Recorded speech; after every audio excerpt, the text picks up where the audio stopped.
This is Imperial Radio, and we are deeply saddened to inform the public that two regiments of our comitatense spears have been completely wiped out in heavy fighting outside our hero city of Iuvanum. This episode is dedicated to their bravery. Ladies and gentlemen, lovers of war, traders of great renown, I, the Strategic Indian, bid you welcome to my channel, where our motto is think, practice thinking. If you like the content, please do not forget to like and subscribe. Also, leave a comment, which will greatly help with the almighty YouTube algorithm. Wars are expensive. Total wars are totally expensive. Therefore, if you would like to, then you can support my armies and cities via coffee or directly through PayPal. Links are in the description below. Other than a one-time donation, those entering the monthly membership tiers can have my Heaven Shaker armies named after themselves and watch with pride as they blaze their way to glory. For the city builder in you, whole cities can be named after you, which will last the test of time herself. Thanks in advance for any and all support. Now, on with the show. So, ladies and gentlemen, we are back, and from outer space, 2 weeks of no total war. That was because I was playing a lot of Attila myself, this game really takes quite a lot of practice, so I did feel I was getting a bit rusty, so I went ahead and played a little bit to get my hands fixed. So here we have quite a tough fight. We have a bunch of Lugians who have dropped into our territory, and they are fortified with an immense number of slingers, which is going to be very difficult because we don't have any cavalry to speak of. We just have one unit of cavalry, and that is also already half strength. So here what I'm going to do is I'm going to use their fortifications against them. So I have moved one unit of comitatense spears right at the wall, and I have used my archers to use fire shot and burn down one of their towers. I didn't burn down two towers because I need the arrows, and in hindsight perhaps I should have. So how are we going to use their fortifications against them? So what I noticed is that they have a bunch of slingers. So slingers can only fire in a parabola parallel to the ground. They cannot arch. They are not archers, right? So if I have this fence between my beautiful face and their wicked slingshots, then I'm safe.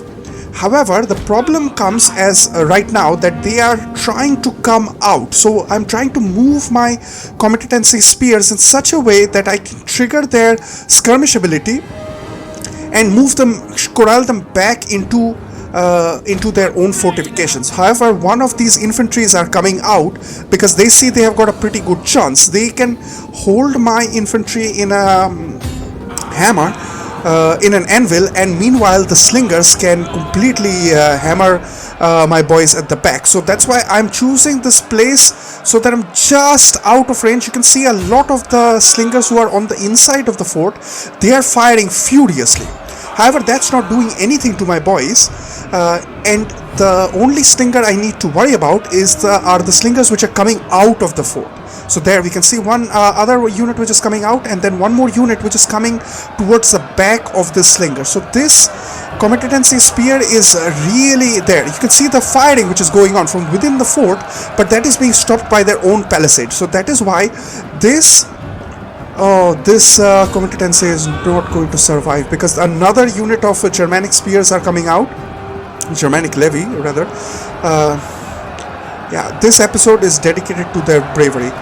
Look at them. They are standing here with infantry in the front, infantry at the back, one of the towers firing, and they have made it their mission to remain over here to attract this fire so that the slingers finally run out of ammunition or expend most of their ammunition. Their last words were that will give us, they wanted the enemy to give them their ammunition so that our other brothers and sisters shall survive. So look at the bravery. This is hopeless. I can't even bring other units, and this Comité Tensei Spear has absolutely dedicated themselves to remain in the fight as long as possible, making sure that the infantry which is fighting them keeps getting shot at by their own towers. The enemy slingers keep on wasting their ammunition, and if they are still in the battlefield, so they are now finally begin to crack. So let us remember these heroes. They are still in the fight, so the AI still sees them, and look at the AI massacring my boys. Oh my god, look how they're massacring my children. And what is going to happen is that they are still remaining in the fight, because the slingers, if they are firing on them, they will also hit their own troops. So this is a hero unit of Comité Tensei Spears. We shall not forgive the Lugians for this. The Lugian homeland is going to be burned.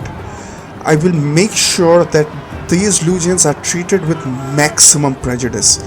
Look at my boys, they are still holding their spears and shields have not fallen from their hands. Look at the bravery with which they are conducting themselves. They are still in the field holding and they are just crying out for the enemy slingshots so that they can get more of our boys a better and brighter future. My words are failing me because of this flurry of emotion that I feel at the loss of this great unit of Comité Tensei Spears. We shall not forgive them. We shall not forgive the Lugians for this. So I have moved in another unit of Comité Tensei Spear, and what I did is I kept my horses nearby so that as soon as that one slinger unit comes out, it is going to get charged. However, this horse unit is also half strength, and also I have the fire going on from this other unit of these towers, which are really giving my horses. The enemy fire is so accurate.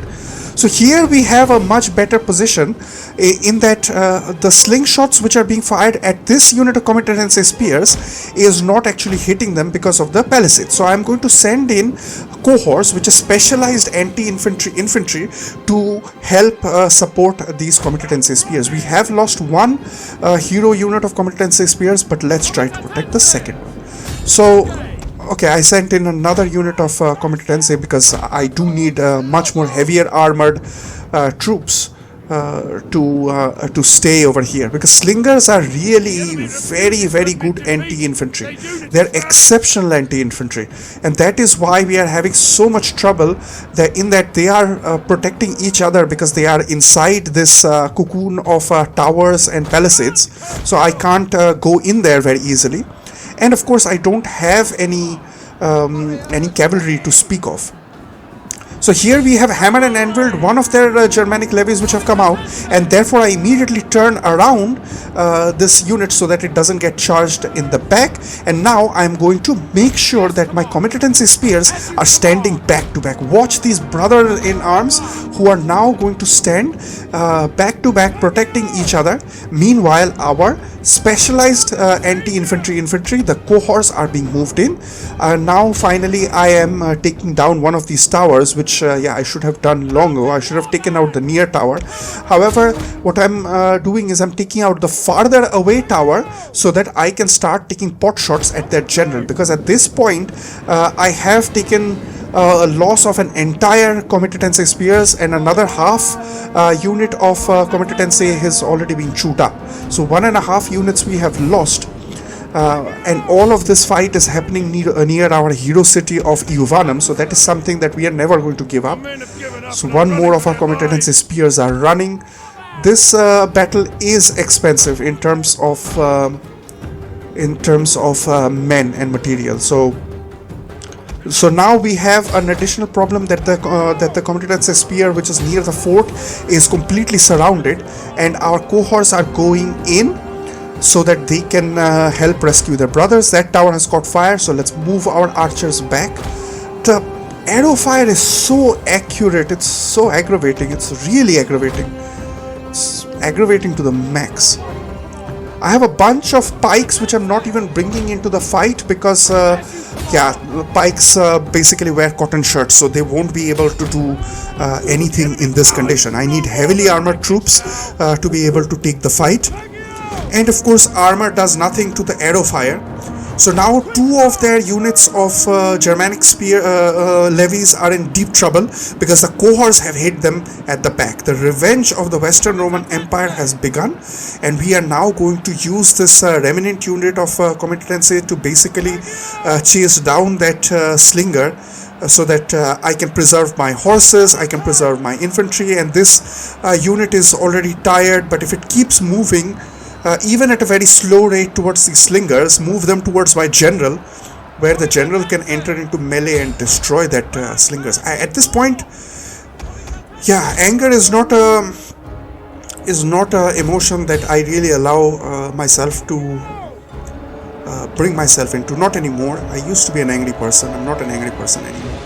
But here I can really feel a welling of rage. Look at our poor Comitatense spear. The second one is running, and I'll have to bring in my horses because this unit is also going to get hit as they run. But today we shall not call them cowards. Today this is the best that could be done under circumstances, and we are going to now try to pull slowly. Their infantry units are coming out, and now they are getting into melee with our cohorts, which are pretty competent.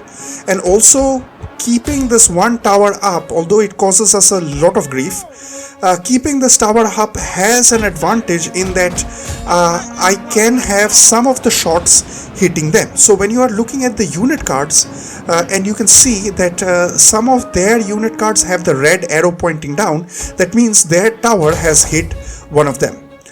So friendly fire basically. So their towers do lesser friendly fire than our towers. Our towers are notorious for friendly fire, but still it does quite a bit of friendly fire, and that is what I'm also using against the enemy.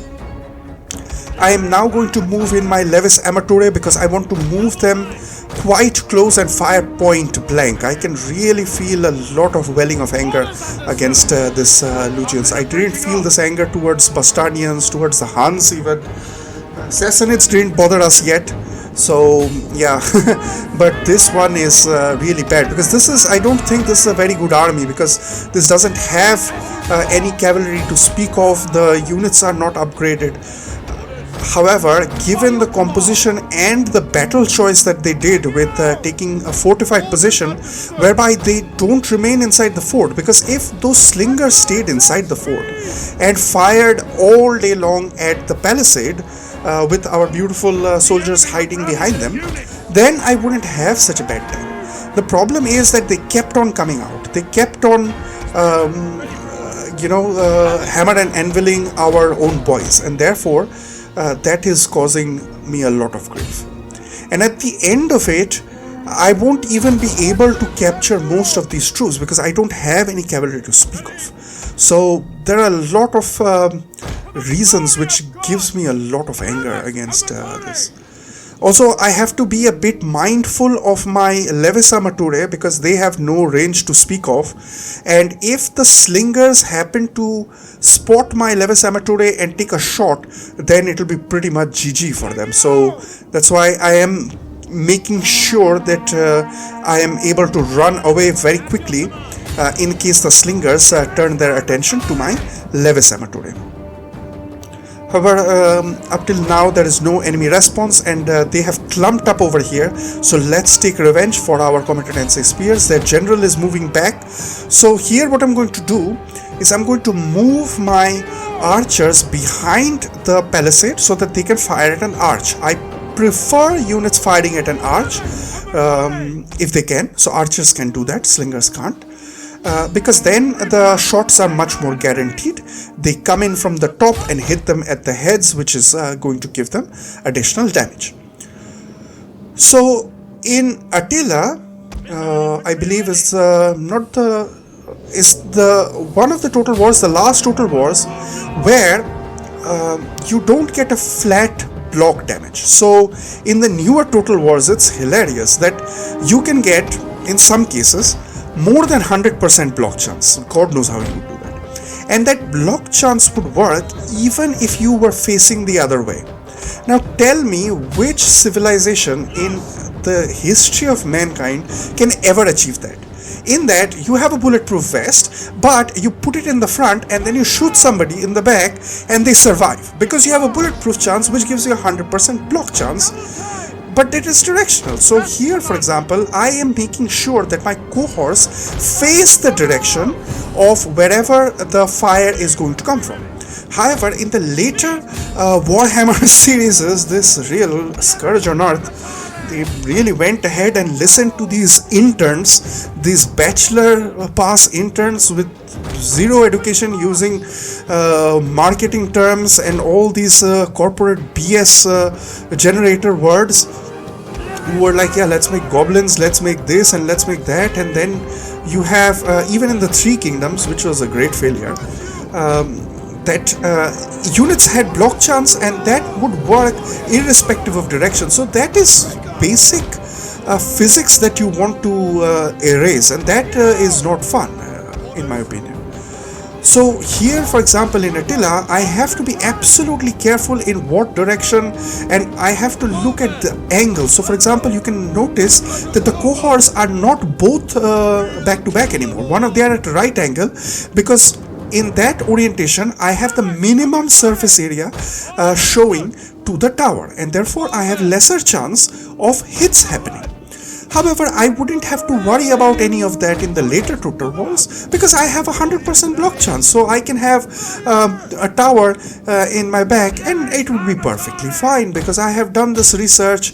My general is going to give this ability to all the units in the game magically, in that they are going to have 100% block chance. One of their slingers came out, so immediately I'm going to chase, because I don't want them to take off hits, because if they start firing, it's GG for me. So what I'm going to do is I'm going to move my cohorts so that they can get their skirmish mode triggered, and getting into Testudo with the against slingers is not a good idea. It's not a good idea, because you would have a lot of damage, and at this point we have lost quite a lot of people, and that is of course saddening and a great tragedy. So what I did is that I made my horses come in for a suicidal charge, and I don't think the horses will be able to carry the day, so I have to move my general now, which I don't like, but at this point anger is really welling up in me, and that is making me take decisions which are not the most prudent.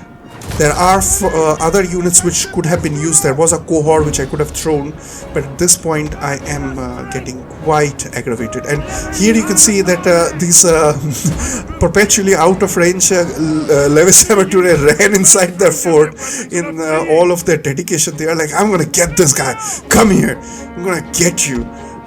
That's it. Our boys had a really bad day. Our horses are running, our cohorts are moving against these slingers, our general is moving, and our Levis Amateur got a little bit of a volley, and they lost like 40 people within a few seconds, because enemy fire is really accurate.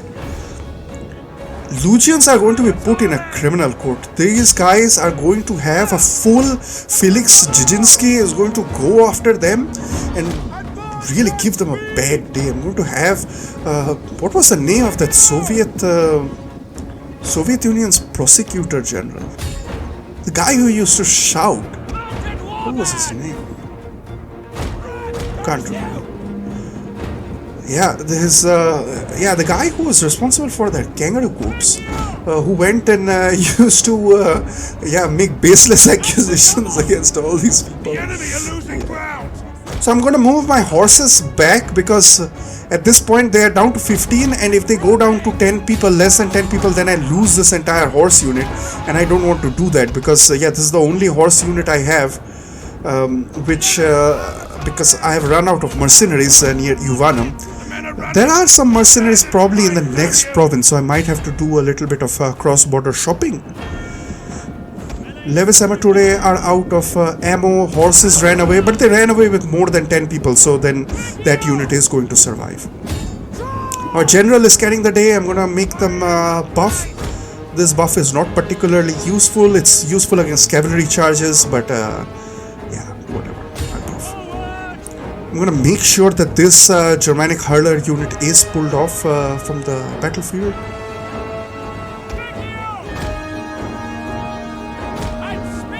So cohorts are going to now move in, and they are now going to start throwing torches at this tower. Enough is enough. I'm moving my general back behind. Always press spacebar to see the range of the forts and of the enemy fire. Our cohorts are inside. Very nice, Testudo. Our archers are more or less done. The last archer has one arrow left, and he's going to use that. We have set fire to that tower. So this tower caused us quite a lot of grief. It also caused them a lot of grief, but it also mostly caused me a lot of grief. Yeah, this battle was yeah, this is the best I can do under these circumstances. I don't think there would be a better outcome. The only way that there would be a better outcome would have been if I took out this tower with fire shot, and I could... Yeah, I couldn't bring the pikes and block off the entrances because they are being so fidgety. They would probably try to outflank my pikes, go around the other entrances, because I can't put pikes on every entrance, and then fire at the flanks of the enemy. The AI was really smart. They did well. That'll do, pig, that'll do. So now most of their infantry is gone. Their war criminal slingers are now taking up positions, trying to guard the entrances of the fort. They don't have a chance. My cohorts are throwing their pili in great anger and furious anger and great fury, because yeah, this was terrible. Come on, let's throw some angry projectiles.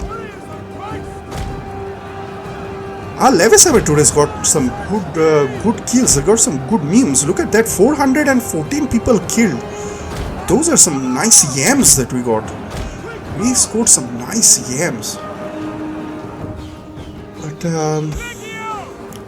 one of the things I wish Attila had is that if you eliminated some faction, you would get part or all of the gold that they had in the bank. Because if it's their last city, and you go in, of course, when you sack and occupy a city, or you just sack a city, you do get some money.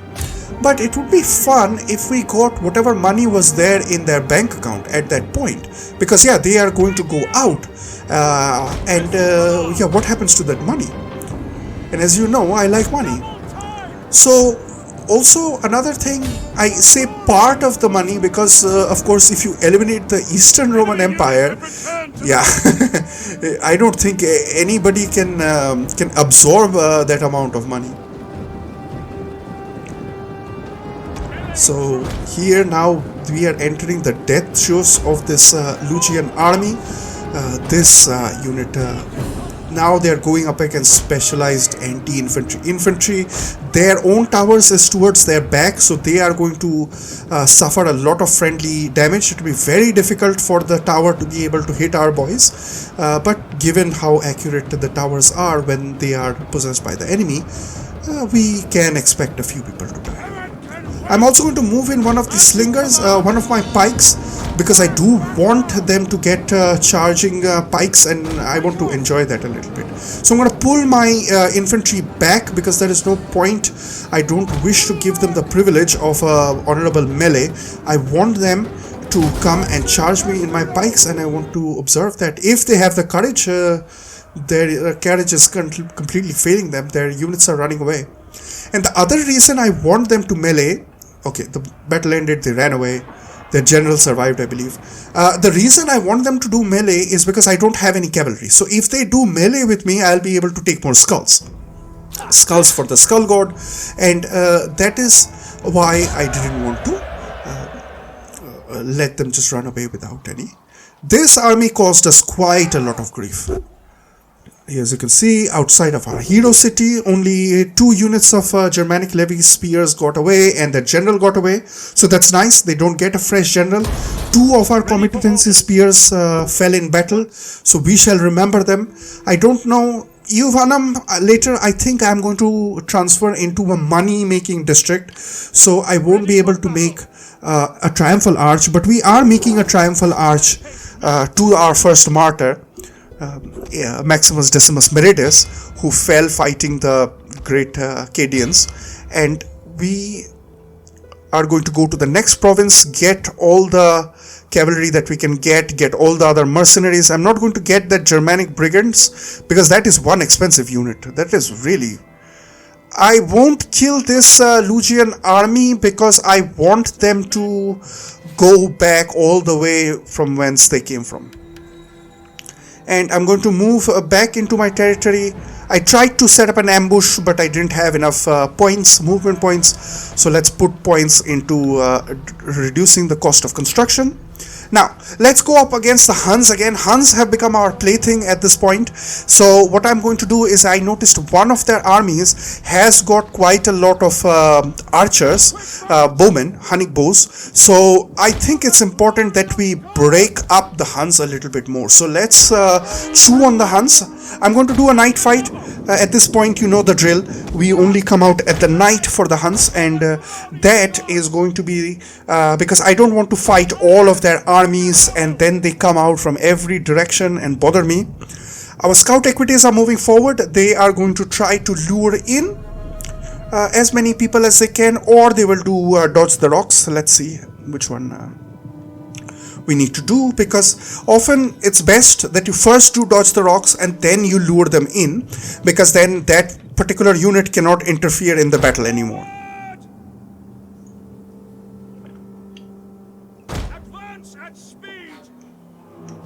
Catapults without ammo are just completely useless. So here I am doing dodge the rocks. Let's do dodge the rocks. We are playing dodge the rocks in the middle of the night, man. Black rocks which they fire, and then I'm trying to avoid them in the middle of the night, pitch black.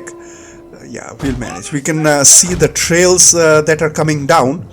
And often what you want to do is that, what is the best way to do dodge the rocks? So once you get them to fire, you want them to fire in that same exact place, because if they are recalibrating, there is a chance they might hit you. So what I do is, once I see that the lever of the catapult has gone down, that means they are poised to fire. Then I change direction and make them come back to where exactly the previous shots fell. So in this way, they don't spend time recalibrating their instruments, and they just continue firing to where they did in the previous shot, and that is easiest for them and therefore easiest for us, because I don't have to guess where the next shot is going to fall. It's going to fall where it previously fell. All I will have to do is manage my unit from not being present at that particular place. Now, we couldn't complete playing Dodge the Rocks because their horse archers and all these 150 other units that they have begun to come forward. So I am going to put my archers on fire shot. I am going to form 2 little crinkles for them to crash on our infantry line. So both of the edges I'm tucking, and I'm moving my archers around in such a fashion that they can fire on the mobile projectiles that they have, so that they can fire at least on some Germanic brigand or whatever unit. I don't want them to fire on any of the melee cavalry which has come into melee with our boys, because then I'm going to just hit my own boys in the back, and I don't want to do that. General is on mobile testudo. Our right flank is now turning around, so slowly turning them around. And always remember that cohorts have their own pili. So as soon as you get them out of testudo, it's a good idea to go ahead and pull them out of Testudo so that they can throw their own pillai. My general is coming under a lot of murderous fire, and this is hilarious, very funny guy, and I do not wish to lose him. But that's the point. With the mobile Testudo is not as good as a stationary Testudo, and any Testudo formed by sword units are worse than Testudos formed by spear units.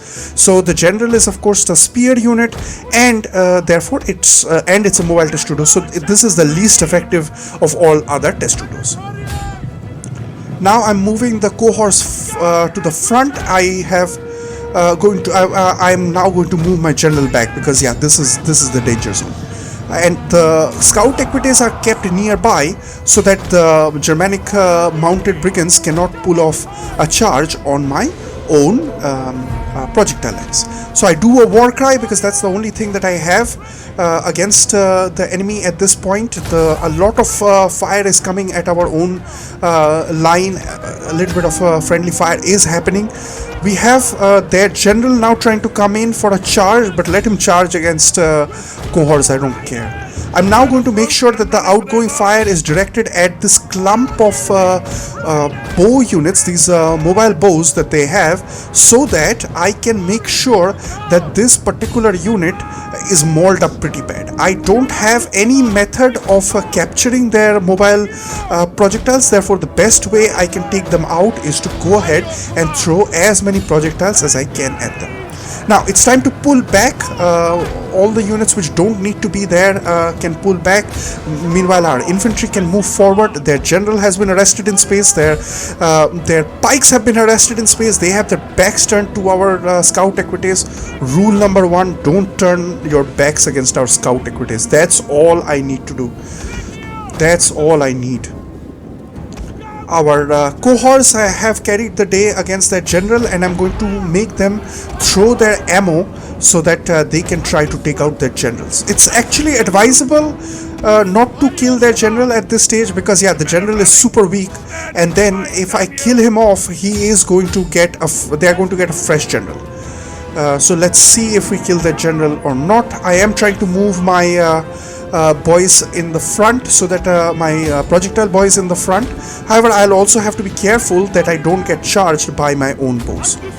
Our own scout equities are running because they've fought quite bravely, and at this point I'm not worried about losses because the Huns are pretty weak.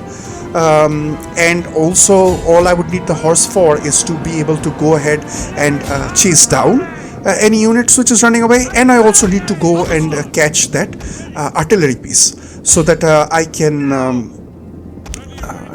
stop the fire, because they have now entered into range and they will be able to fire. They are actually firing on our projectile and infantry boys. So let's punish these mounted steppe bowmen. Let's move back. General is dead, so that stops them from the charge, and then they are getting showered with steel. Look at the rain of steel that is being coming at them. We have 2 fresh units of cohorts. Our general is in the fray, but I expect him to carry. At this point, I don't see any difficulties. I'm going to fire on their bow units as much as I can. I'll do a bit of mop-up. I will ensure that this army survives, because alive and weakened Hunnic horde is something I want every day. I'm gonna go in and do a little bit of auto-resolved fight, because I want to fight all of them with this weakened army. And I did a night fight, so I went ahead and knocked out another one of their hordes. Of course, here you want to make sure you go in a protective stance so that you don't completely eliminate that horde. You want to keep their hordes up and alive. That's the point. The sword was drawn, but now it's bloodied. In this...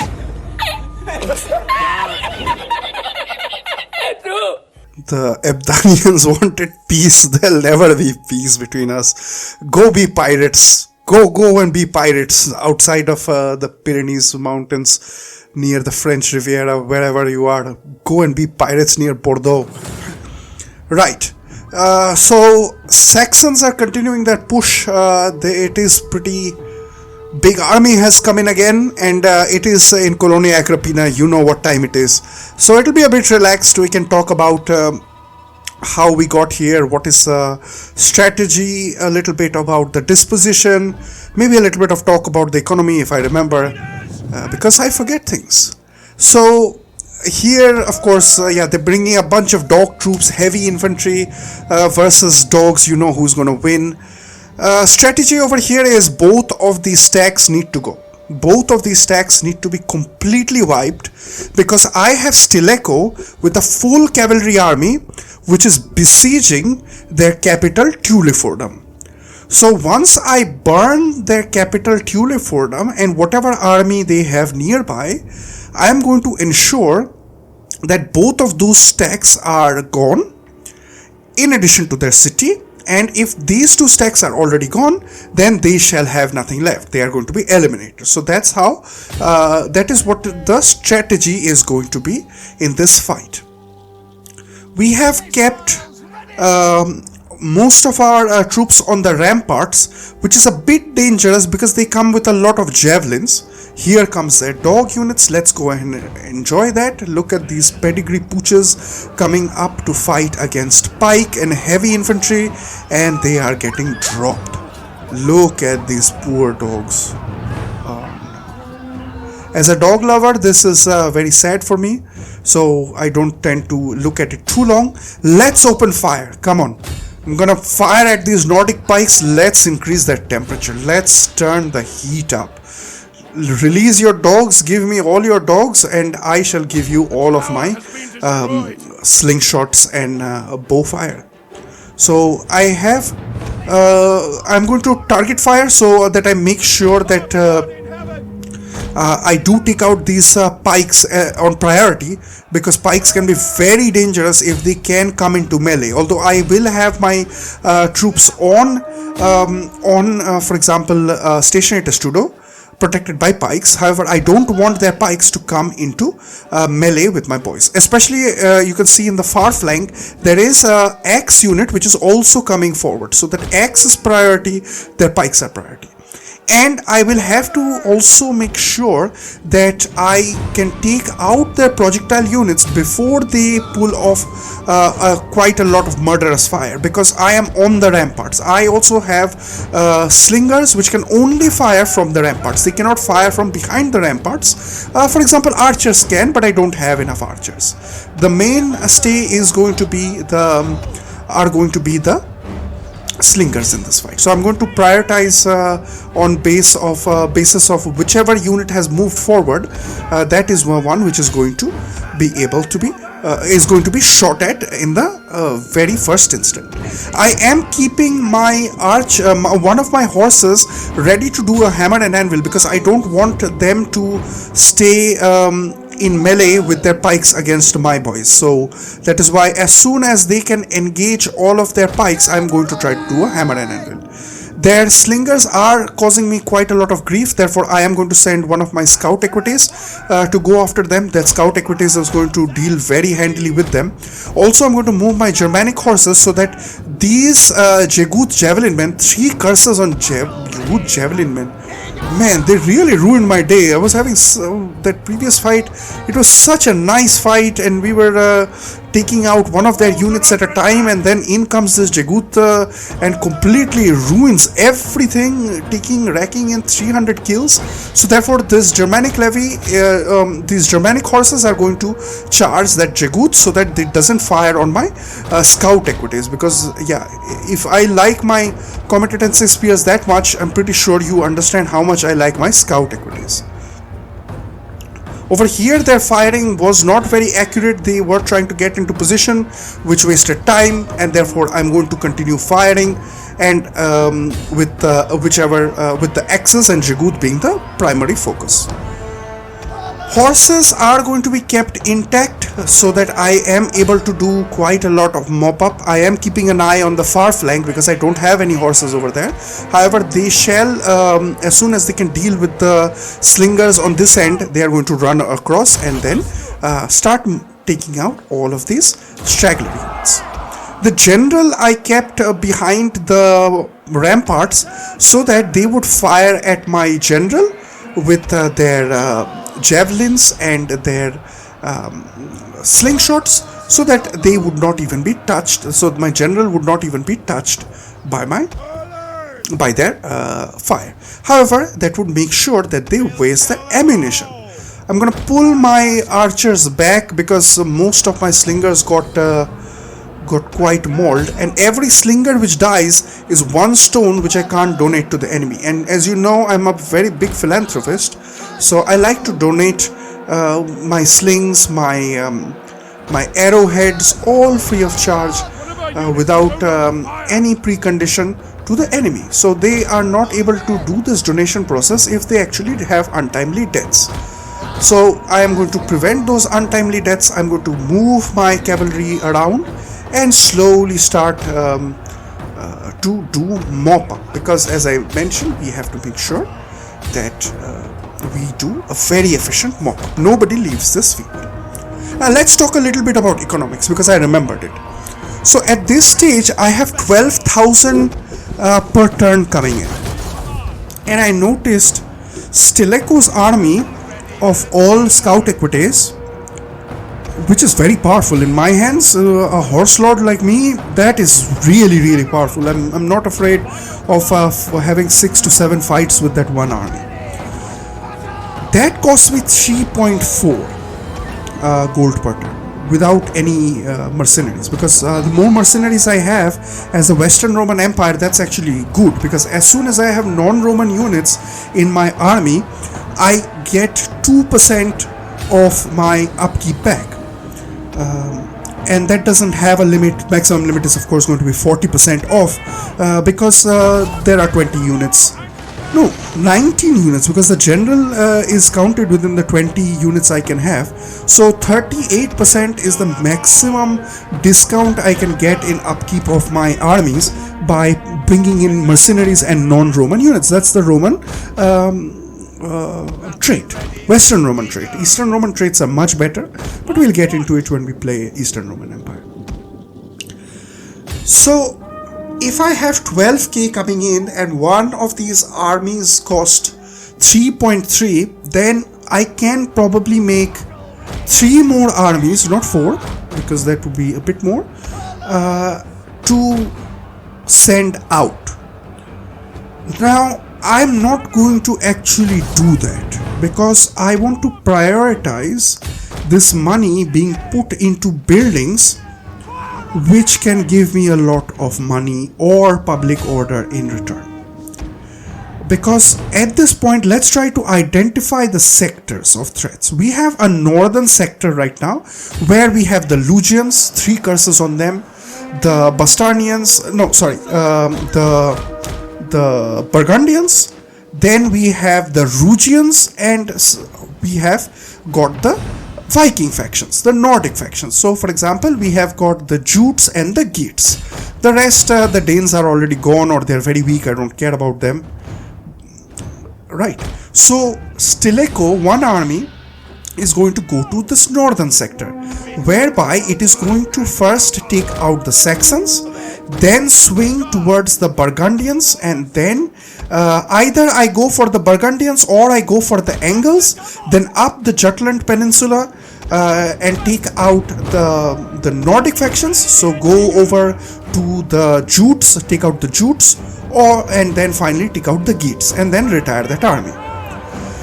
I wouldn't be able to use that same army to go and go for the factions which are the Burgundians and the Lugians and the Rugians, because those are pretty powerful, quote unquote, because they have 3-4 heavy infantry armies and fortified cities, plus they are very close to each other. So if I have one devastating fight, then I can get jumped. I would rather fight factions which are a bit off, further away from each other, like Jutes and Geats. They cannot reinforce each other because there is water in between, and they don't cross over that easily. So those units, those factions are not able to support each other. However, the Rugians and the Burgundians are very close to each other. The Lugians also are very nearby. They can also jump me. So a special army has to go in for that particular purpose. So that would be a second army that I would build in addition to Stilicho. Although the better use of money would be if I used Stilicho's army as much as I can, retire it, raise a fresh battalion, and go up and go for this other sector of northern units. Then there is this other big area which is the central part of Europe. So then we have the Antians, which still has those poison archers, so I will require a lot of horses and very carefully make sure that I scout it out, identify where those units are, and then go in. Because poison archers, they scare me, trust me. Poison archers I'm scared of. In very competent hands like mine, poison archers, I can fight 3-4 armies and come out on top. And the Bastarnians also, they're very weak. But this, I treat the central as a very important and dangerous sector, in that right now the Huns have got 2 additional armies. So those 2 armies can actually come and jump me. So I will have to make sure that there is a dedicated army which goes to the central part of Europe, so that it can absorb fights from the Huns. And it can also take out the Bastarnians and the what do you call them, Antians. We need to be able to take out all the enemies of the Huns, because we need to make sure that they are very weak, and they have these weak hordes, half-filled stacks, which are just going to perpetually raid near Sirmium. I don't care about them, and I would be able to defend against them until 420 AD, when they go ahead and get a lot of hordes. However, that's very far away. We don't need to worry about that. Now, another sector is the southern European sector, the Balkan front, the most peaceful and law-abiding and war crimes-free region, which I plan to move in because it's very, very lucrative. And I will have to put armies over there, because all the Balkans needs to be defended. Every inch of the Balkans needs to be defended, and I basically don't have armies for that. So I'm going to go in there later. And over there, I wouldn't need cavalry heavy armies. I would be able to do it with infantry armies, supported by archers, so on and so forth, the full complement. And the last sector which now remains is the Northern African sector. So us pushing into Libya from our capital of Tripolitana. So we are going to move towards Libya, and we are going to liberate Libya, we're going to liberate Egypt, and we are going to rake in a lot of money. However, that front, as soon as I take Egypt and Berenice, then I have the trouble that I'm going to start seeing Himyar and Aksum.